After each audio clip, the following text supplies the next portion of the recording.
আরে সংকল্প, কি হলো নাকি? তুমি ঠিক কাঁদছো কেন? সংকল্প, তুমি এবারই জামাই, তুমি কাঁদলে লোকে কি ভাববে বলো তো? তুমি কান্নাকাটি করছো কেন? তোমার খাওয়া দাওয়া বাকি আছে।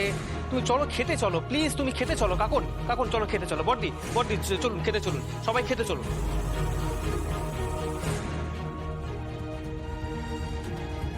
আমি জানতাম না আপনার এই অবস্থার জন্য আমার মম দায়ী।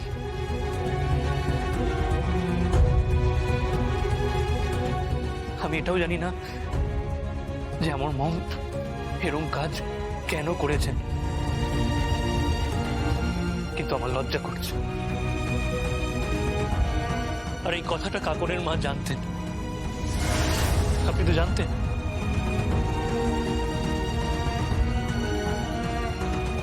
কিন্তু তারপরেও উনি আমার সাথে কেন কাকনের বিয়ে দিয়েছেন এটাও আমার জানা নেই।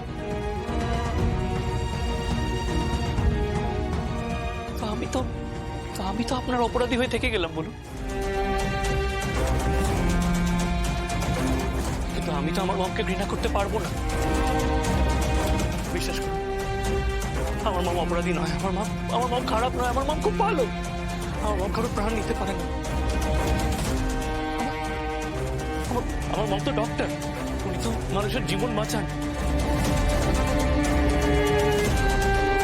উনি কারো প্রাণ নিতে পারেন না, কাউকে মারতে পারেন না। আমার মম খুনি নন। বিশ্বাস করুন, আমার মম খুনি নন। আমি বিশ্বাস করি না আমার মম অপরাধী। বিশ্বাস করুন, আমার মা অপরাধী। কোনো মা অপরাধী হয় না। আপনি আমার মাকে ক্ষমা করে দিন। আপনি আমার মাকে ক্ষমা করে দিন। প্লিজ আমার মাকে ক্ষমা করে দিন।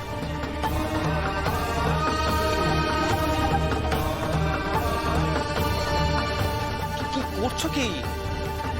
সংকল্প কি করছো কি তুমি? প্লিজ এরকম করো না। কৌশিক ওকে প্লিজ একটু সামলে, ওকে বোঝাও। তুমি ওঠো বাবা, ওঠো আস্তে আস্তে, ওঠো। আমার মাকে ক্ষমা করে দিন। আরে সংকল্প, তুমি এভাবে কান্নাকাটি করছো কেন? এভাবে কেঁদো না।